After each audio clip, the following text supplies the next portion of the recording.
አባዬ ያውቃል፣ ዳኒ ያውቃል፣ ቲና ታውቃለች፣ ኤደንም ቢሆን ታውቃለች። ሁሉም ነገር የተደበቀው ከኔና ከተመስገን ብቻ ነው። ተረጋጋና እኔ ላስረዳ እባክህ። ትሁት ቆይ እኔ ብቻ ለምን እንዳልሰማው ትነግሪኛለሽ?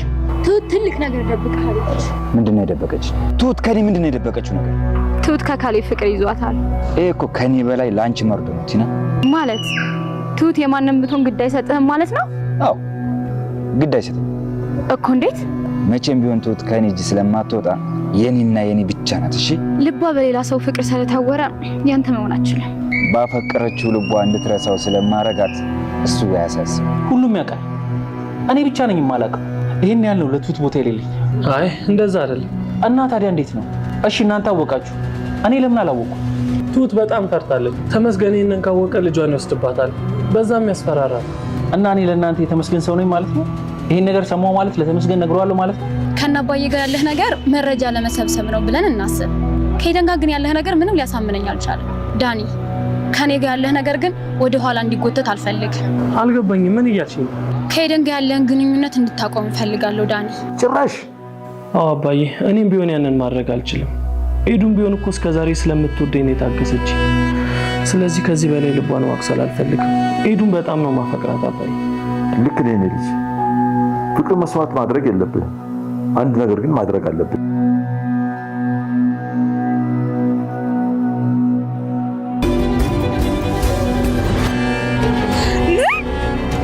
ይሄ ጀግንነት ሳይሆን ጅልነት ነው። ቆይ እንዴት ካሌብን ትይዘዋለህ? በምንድን ነው የምትደራደረው? ወይ ልጁን ይመርጣል ወይ ትሁት።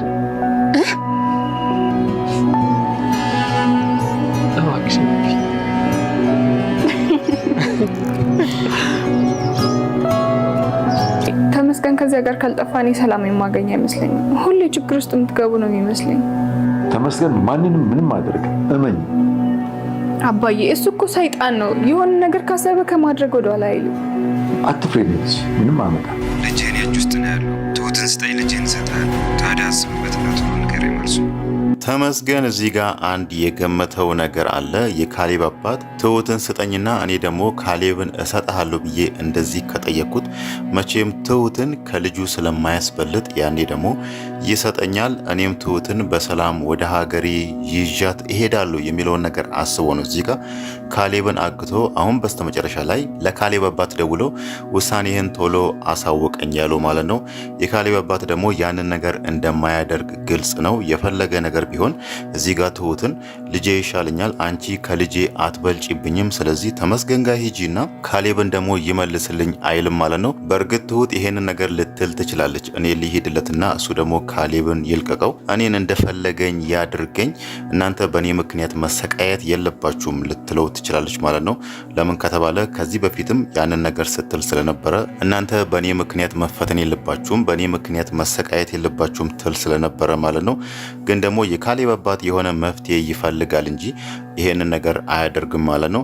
እንደዚህ ይሄንን ነገር ቢያደርግ ኖሮ መጀመሪያውኑ ካሌብ ትሁትን ከቤት ያባረራት ጊዜ አባቱ ደግሞ ያንን ነገር ሲሰማ እሷን እንዴት ነው ከቤት የምታባረራት? አንተ ከፈለክ ከዚህ ቤት ውጣ ብሎ ነበር እሱን ለማባረር የሞከረው። ትሁት ማለት ለካሌብ አባት ምን ማለት እንደሆነች እስከዛሬ ድረስ አይተናል። እናም ደግሞ በብዙ መንገድ ራሱ የሱን ህይወት ስትታደግ ነበርና አሁን ደግሞ በስተመጨረሻ ላይ ለዚህ ጨካኝ ሰው እሷን አሳልፎ አይሰጥም ማለት ነው። የሆነ መንገድ መፈለጉ አይቀርም ወይ ደግሞ ካልሆነ ወደ ህግ ቦታ ወስዶ ፖሊሶች ይሄንን ነገር ተከታትሎ ተመስገን የት እንዳለ ያንን ነገር ካወቁ በኋላ በዛ መንገድ ካሌብን ነፃ እናወጣለን ሊሉ ይችላሉ ማለት ነው። እዚህ ጋር ደግሞ ተመስገን የት እንዳለ ሊያገኙ የሚችሉበት መንገድ ቢኖር እዚህ ጋር ቲና ነች። ዳኒ እንደምንም ብሎ ቲናን ያሳምናታል ወይ ደግሞ ቀስ ብሎም እሷን ሊከታተሏት ይችላሉ ማለት ነው። በእርግጥ ቲና ይሄንን ነገር ስታይ አልተቀበለችውም። መጀመሪያ ላይ ተመስገን እንደውም ይሄንን ነገር አድርጊ፣ እኔ ልጁን አግቸዋለሁ፣ አንቺ ደግሞ ሽማግሌው ንብረቱን ከልጁ ስለማያስበልጥ አንቺ በዚህ አስፈራሪውና ልጅን ከፈለክ ንብረቱን እንዲያደርግልኝ ወይ በኔ ስም አድርግልኝ ወይ ደግሞ ስጠኝ የሚለውን ነገር የምትፈልጊውን ነገር አድርጊ ብሏት ነበር። ቲና ደግሞ በዚህ መንገድ እንዲሆን አልፈለገችም። እኔ በዚህ መንገድ እንዲሆን አልፈለኩም ብትሎም ተመስገን ደግሞ መልሶ ወደ ራሱን ያደረገው አንቺ ይሄንን ነገር ካልተጠቀምሽበት እኔ ደግሞ እጠቀመዋለሁ፣ ሽማግሌውን ካሌብን ከፈለክ ትሁትን ስጠኝ ብዬ እደራደረዋለሁ ብሎ ወደ ራሱ መልሶታል ማለት ነው። ተመስገን ግን ለምንድን ነው ይሄንን ነገር ማድረግ የፈለገው ወይ ደግሞ ካሌብን ማገት የሚለውን ነገር ለምንድን ነው ያሰበው ብለን ስናነሳ ቲና መጀመሪያ ላይ የነገረችው ነገር አለ። ትሁት ካንተ ስር የደበቀች የሆነ ነገር አለ ብላ እዛ ጋር ልትነግረው የፈለገችው ትሁት ለተመስገን ልጅ እንደወለደች እሷ እኮ ለአንተ ልጅ ወልዳልሃለች ይሄንን ነገር ደብቀሃለች የሚለውን ነገር ልትነግረው ነበር። ግን ደግሞ ይሄንን ነገር አሁን ልትጠቀመው አልፈለገችም። እንደዚህ ነው ወሳኝ ሚስጥር፣ እንደዚህ ነው ከባድ ነገር እንዲሁ በቀላሉ ተጠቅሜ ላባክ ነው አይገባኝም። ሌላ ጊዜ ወሳኝ በሆነበት ሰዓት እጠቀመዋለሁ የሚለውን ነገር አስባም ሊሆን ይችላል። እዛ ጋር ተመስገን ደግሞ ምንድን የደበቀችኝ ትሁት ከኔ ስር ምንድን የደበቀችው ብሎ ሲጠይቃት እሷ ያለችው ካሌብን ታፈቅረዋለች፣ ካሌብም እሷን ያፈቅራታል የሚለውን ነገር ነገረችው። ግን ደግሞ ተመስገን እዛ ጋር ነግሯታል። ይሄ ነገር እኮ ከኔ ይልቅ ላንቺ ነው መርዶ የሚሆነው፣ አንቺ ግን እንዴ ነው ነገሩን ቀለል ያደረግሽው ብሏት ነበር።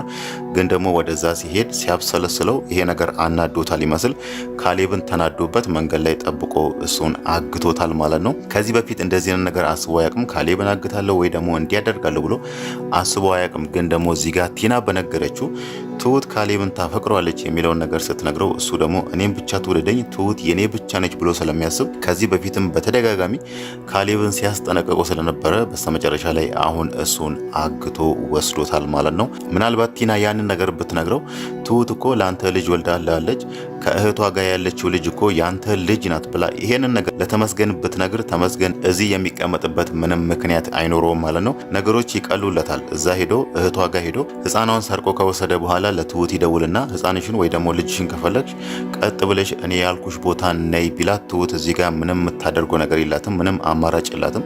ቀጥ ብላ ትሄድለት ነበር ማለት ነው። ቲና ደግሞ እዚህ ጋር ያንን ነገር አልነገረችውምና ተመስገን በራሱ መንገድ እዚህ ጋር ካሌብን አግታለሁ አስቀምጠዋለሁ የሚለውን ነገር አስቦ አሁን ላይ እሱን አግቶ ሽማግሌውን እየተደራደረ ነው ማለት ነው። ቲና ደግሞ አሁን ላይ ዳኒን እያሰበች ያለችው ከዚህ በፊት አብሮ ይሰሩ እንደነበርና ከዚህ በፊት እንደ ፍቅረኛሞች አንድ ላይ አክት እንደሚያደርጉ ያንን ነገር ነው ከዳኒ እየጠበቀች ያለችው። ዳኒ እሷን እየዋሻት እንደሆነ ወይ ደግሞ ከእሷ ሚስጥር ለማግኘት እሷን እንደቀረባት አላወቀችምና ዛሬ እንደውም አንድ ያለችው ነገር ከኤደን ጋር ያለህን ነገር ማቆም አለብህ።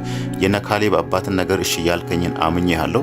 ከኤደን ጋር ያለህ ነገር ምንም አልተዋጠልኝም። ከሷ ጋር ያለውን ነገር ቶሎ ማቆም አለብህ። እናም ደግሞ እዚህ ጋር ከነ ካሌብ አባት የምንወስደውን ንብረት እኔና አንተ ብቻ ነን መካፈል ያለብን ብለዋለች ማለት ነው። ያው ያንን ነገር ያለችው ንብረቱን ከወሰድኩ በኋላ እሷ ያው እዚህ ጋር እርግጠኛ የሆነችው ንብረቱን እወስዳለሁ ይሳካልኛል ያሰብኩት ነገር ብላ ነው እዚህ ጋር ያሰበችው። ለዛም ነው ዳኒን እዚህ ጋር ኤደንን ተዋትና እኔና አንተ ብቻ ንብረቱን እንካፈል እያለች ነው። ከዛም በኋላ ይሄ ነገር ተሳክቶላቸው ንብረቱን ከተካፈሉ ራሱ ከካሌብ ጋር እንደማትቀጥል ስለምታውቅ እዚህ ጋር ከዳኒ ጋር መሆን የሚለውን ነገር ነው ያሰበችው። እሷ ዳኒን እንደምታፈቅረው ከዚህ በፊትም ትሁት ራሱ ለዳኒ ነግረዋለች። ሁሉም ሰው ላይ ክፋት ወይ ደግሞ ተንኮል አድርጋለች። ግን ደግሞ አንተ ላይ ብትናደድ ወይ ደግሞ አንተ ብትክዳት ራሱ አንተ ላይ ምንም ነገር አላደረገችም፣ አንተን ትወዳለች ብላው ነበርና ቲና ለዛም ሊሆን ይችላል ዳኒን ስለምትወደውና ስለምታፈቅረው አሁን ላይ ለሱ ሁለተኛ እድል ሰጥተው እንደ በፊታችን አብረን የጀመርነው ነገር እንጨርስ እና ኤደንን ተዋትና እኛ ንብረቱን እኩል እንካፈል እያለች ያለችው ማለት ነው። ዳኒ ደግሞ ይሄንን ነገር ማድረግ አይፈልግም። ኤደንን ምን ያህል እንደሚያፈቅራትና እዚህ ነገር ሁሉ ውስጥ የገባው ራሱ ለሷ ብሎ እንደሆነ ግልጽ ነው ማለት ነው። እንደውም ይባስ ብሎ ዛሬ ለኤደን ቀለበት አድርጎላታል ማለት ነው። ኤደን ያው አሁን ላይ በጣም ተከፍታለች በዳኒ። መጀመሪያ ላይ እንደውም እሱ ወደ ቤተሰቦቹ ሲሄድ የሆነ ነገሮችን አመቻችቶ ከዛም በኋላ ሽማግሌ ይላካል ከዛን እንጋባለን የሚለውን ነገር አስባ ነበር። ግን ደግሞ ዳኒ እዛ ቤተሰቦቹ ጋር ሲሄድ ነገሮች እንዳሰቡት አልሆኑለትምና ያ ጋብቻ የሚባለው ነገር ቀርቷል። በዚህ ምክንያት ነው ኤደን አሁን ተከፍታ እኔ እኮ ሴት ነኝ የእድሜ ነገር ያሳስበኛል፣ እሱ ደግሞ ምንም ነገር እያደረገ አይደለም ብላ ለትሁት ስትነግር ነበር። ግን ደግሞ ዳኒ ዛሬ ሰርፕራይዝ አርጓታል፣ ቀለበት አድርጎላታል ማለት ነው። በጣም ደስተኛ ሆናለች እሷም በከፊሉም ቢሆን ማለት ነው።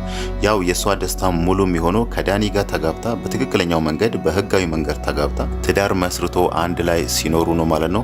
ግን ደግሞ ቢሆንም ዛሬ የቀለበቱ ነገር የሆነ ተስፋ እየሰጣት ይመስላል ማለት ነው። ቲና ደግሞ ይሄንን ነገር ያየች ይመስላል። ዳኒ ያኔ ቀለበት ሲያደርግላትና ተቃቅፎ ሁለቱም ደስታቸውን ሲያከብሩ ያኔ ቆማ እያየች ነበርና ምናልባት ከዚህ በኋላ አንዳንድ ሚስጥሮቿን ለዳኒ ትነግራለች ወይስ አትነግርም የሚለው ነገር ባይታወቅም ይሄንን ነገር በማየቷ አሁን ላይ ተከፍታለች ማለት ነው። ሌላው ነገር ደግሞ ዛሬ የተከፋው አንድ ሰው ካሌብ ነበር። ከመታገቱ በፊት ትሁት ልጅ አላት፣ ልጁም ደግሞ የተመስገን ነው የሚለውን ነገር ሲሰማ በጣም ተከፍቷል። ከሁሉም ነገር ደግሞ እሱን እንዲከፋ ያደረገው ነገር ይሄንን ሚስጥር ሁሉም ሰው ያውቃል። ይሄንን ሚስጥር የሚያውቁት እሱና ተመስገን ብቻ ናቸው። ለምንድን ነው ከኔ ስር የደበቃችሁት? እኔ ይሄንን ነገር ከሰማው ለተመስገን እነግራለሁ ብላችሁ አስባችሁ ነው ወይስ ምንድን ነው የሚለው ነገር ትንሽ አስከፍቶታል። በዚህም ምክንያት ነው አሁን ላይ ትሁት ላይ ተናዶ ለምንድን ነው ከኔ ስር መደበቅ የፈለግሽው? ሁሉም ሰው እያወቀ እኔንስ ለምን ደበቅሽኝ? ለምንስ ነው ያስፈለገው ብሎ ጠይቋታል ማለት ነው። እሱ እዚህ ጋር አንድ ያልተረዳው ነገር አለ። ትሁት ይሄንን ነገር የነገረችው ለአባቱ ብቻ ነው፣ ለካሌብ አባት ማለት ነው። ልጅ አለኝ ብላ የተፈጠረውን ነገር እንዳለ የነገረችው ለሱ ብቻ ነው እንጂ ሌሎች ሰዎች የሰሙት በአጋጣሚ ነው። እሱ ደግሞ የመሰለው እዚህ ጋር ሁሉንም ሰው ቁጭ አድርጋ እኔ እኮ ልጅ አለኝ ልጁ ደግሞ የተመስገን ነው ብላ ይሄንን ሚስጥሯን ያካፈለቻቸው መስሎታል ማለት ነው። ለነሱ ነግራ እንዴት እኔን ትደብቀኛለች የሚለው ነገር ነው እዚህ ጋር እሱን ያስከፋው። እንዴትስ ነው ያሰበችኝ? እናም ደግሞ እኔ ይሄንን ሚስጥር ከሰማው ለተመስገን እነግራለሁ ብላ አስባ ነው የሚለውን ነገር ያነሳው። እዛ ጋር እሷ ከመለሰችለት መልስ ተነስቶ ነው ማለት ነው። ለምንድን ነው እሱ የደበቅሽኝ ሲላት ይሄ ነገር ሚስጥር እንዲሆን ፈልጌ ነው። ተመስገን ይሄንን ነገር ከሰማ አርፎ አይቀመጥም፣ እናም ደግሞ በቀላሉ አይተወኝም፣ እናም ሰላም አይሰጠኝም የሚለው ነገር ስላስፈራት ነው ይሄንን ነገር ለካሌብ ስትነግረው እሱ ደግሞ እዛ ጋር የገመተው እኔ የተመስገን ሰው ነኝ፣ ስለዚህ እኔ ከሰማው ለሱ ይነግራል ብላ አስባ ነው የሚለው ነገር አስቦ ነው በትሁት የተናደደው ማለት ነው። ትሁት ደግሞ ይሄ ነገር ጨንቋታል። ያው እሷም ካሌብን እንደምታፈቅረው ከዚህ በፊት ተረድተናል። የሱም መከፋት ዛሬ ፊቱ ላይ ስታይ ከዚህ በፊት እንደምትናደድበት ሳይሆን አሳዝኗታል። እናም ደግሞ አሁን ላይ እስከ ምሽቱ ወደ ቤት ሳይመጣ ሲቀር ራሱ እሷ የገመተችው በእኔ ምክንያት ተናዶ ወይ ደግሞ በእኔ ተበሳጭቶ ወደ ቤት መግባት ሳይፈልግ ቀርቶ ወይ ደግሞ ቤቱም አስጠልቶት ለዛ ምክንያት ነው ያመሸው ብላ እየተጨነቀች ነው። ግን ደግሞ ስልኩ አይነሳም ወይ ደግሞ አይሰራላቸውም። በተደጋጋሚ እየሞከሩ ነበር። አባቱና ትሁት ሆኖ አንድ ላይ እየተጨነቁ በዛ መሃል ተመስገን ደውሎ ይሄንን ነገር ለካሌብ አባት የነገረው ማለት ነው።